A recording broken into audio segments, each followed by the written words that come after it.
course, it's me, Kusineri.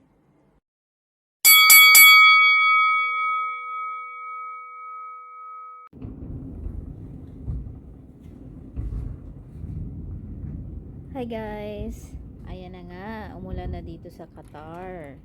So, ayan. Ito yung araw na umulan. Then talagang bumaha siya sa ibang lugar dito sa Qatar. Ayan.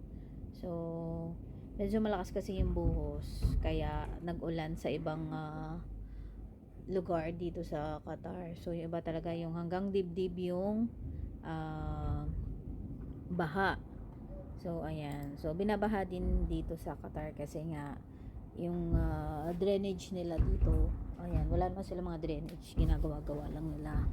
Kasi nga, ang Qatar is most of the time naman talaga na mainit ang panahon dito. Bihira lang umuulan. Usually, uulan siya kapag, ayan, mag-winter na. Kasi yun na yung sign na lalamig na kapag umulan na. Pag nag-sandstorm, then kapag umulan na, ayan, yun yung sign na naglamig na rito sa Qatar.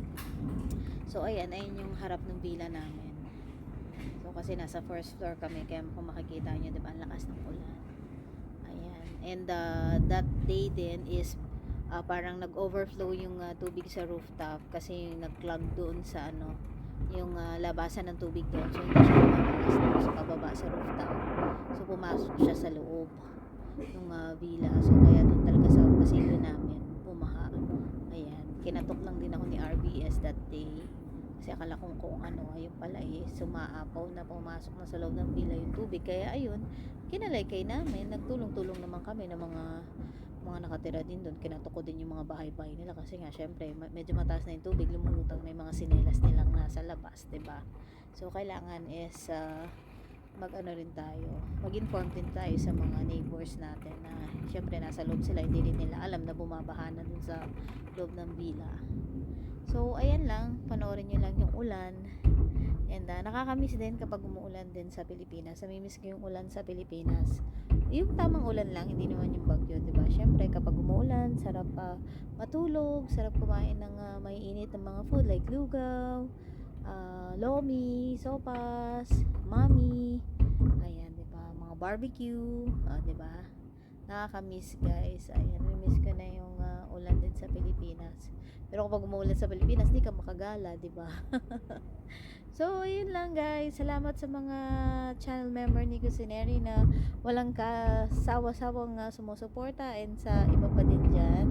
Ayan, sa Team Race Community, Norman's Diaries Community, Igorotak Vlogs Community, Medical TV, Ate Toby, Chris Pandoy, diba ba? Ses Luxor, ayan, Nejoy, Miss Mary, SL, Ate Cecilia, Ann Vlog, ayan, si Kate Dimson, and Team Ulala. Ayan, maraming salamat guys. Ayan, hanggang sa muli. Thank you everyone.